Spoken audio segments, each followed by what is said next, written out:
Ladies and gentlemen, at first they said Trump worked with Russia. They spent 4 years saying that Trump worked with Russia.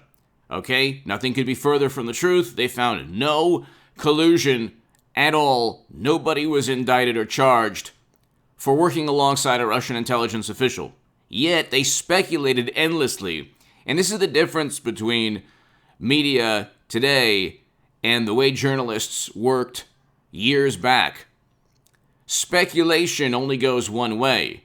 When you go out on a limb, when you utilize suspicion against one political side and give every possible benefit of the doubt to the political party that you're affiliated with, that's not journalism, that's public relations.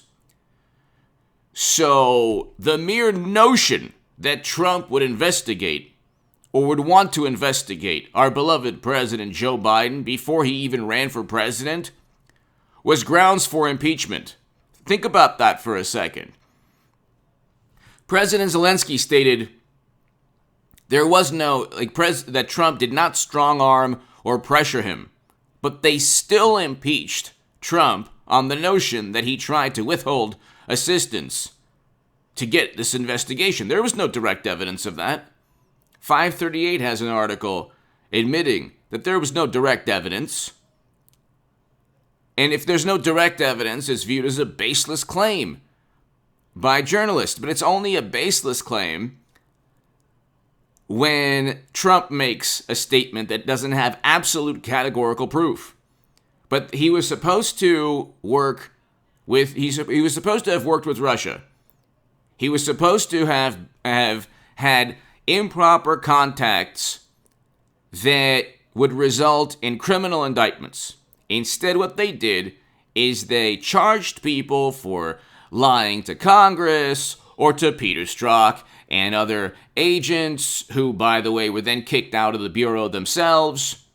They politicized the United States government. They couldn't find what they initially accused Trump. They couldn't find any evidence, and they couldn't charge or indict anyone for actually working alongside Russian intelligence officials. That never happened. Then they went to impeach Trump the first time. This, by the way, was during record low unemployment. This, by the way, is when we had record low unemployment. Think about that for a second. You know, all the pundits who make a great deal of money talking about wealth inequality and how specific groups of voters suffer the most from economic hardship when there's, for example, when society is completely shut down because science. And there are so many people out there who just have created this persona that they're on the side of justice, and they're on the side of working people, and they're on the side of people who are struggling. And, well, we had record low Black and Latino unemployment, record low national unemployment.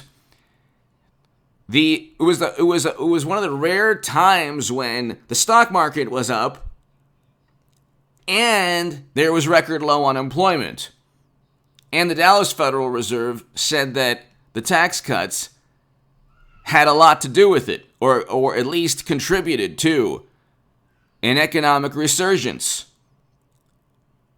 We had manufacturing jobs, hundreds of thousands of manufacturing jobs, more than than during President Obama's administration. We lost manufacturing jobs during President Obama's administration. We had record low unemployment nationally, and the only thing they were worried about was Trump Russia. Now we're going to get to the fact that they're not indicting him.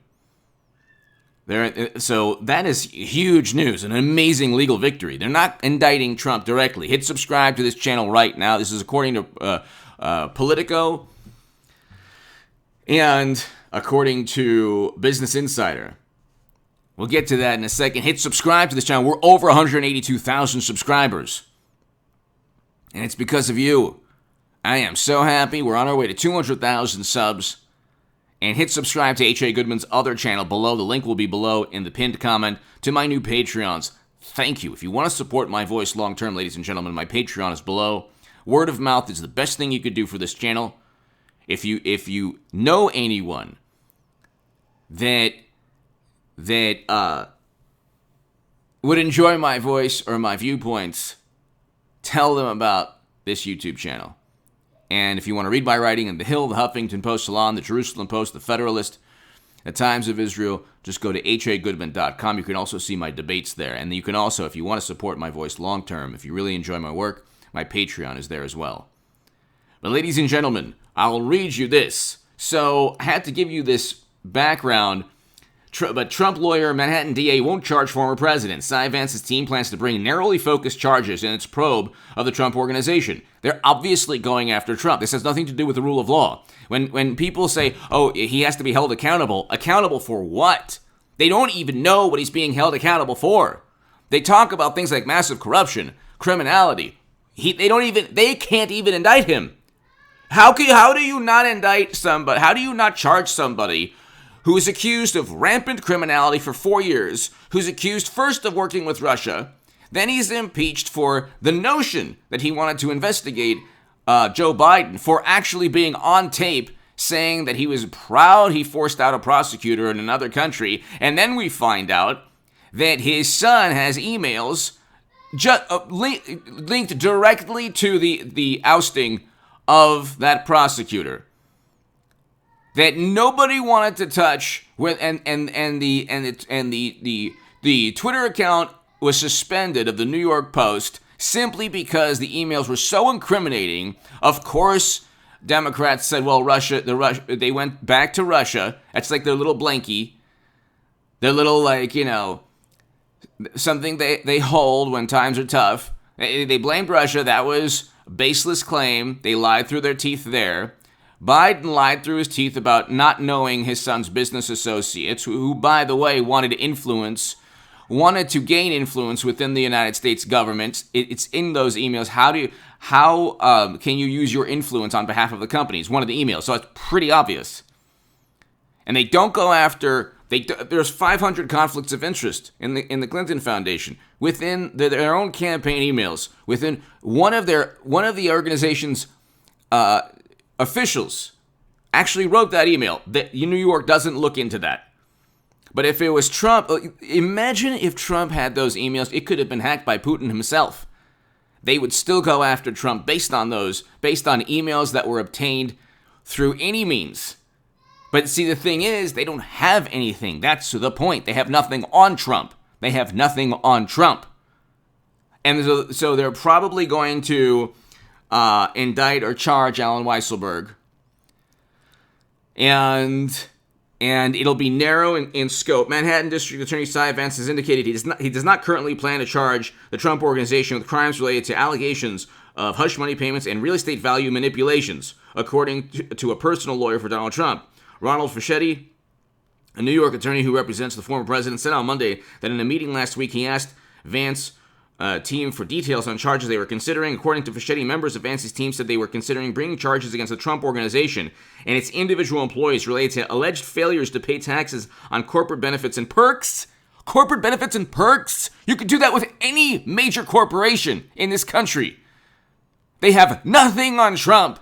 Tuition payments they have. That's what they're getting Trump on. Tuition payments for Alan Weisselberg's grandchildren has been reported. The link is below. These people are New York prosecutors, Democrats in general, intelligence operatives that have sold their soul to the Democratic Party, journalists that have sold their soul to the Democratic Party. You're talking about the most vengeful, duplicitous, disingenuous, malicious types of people.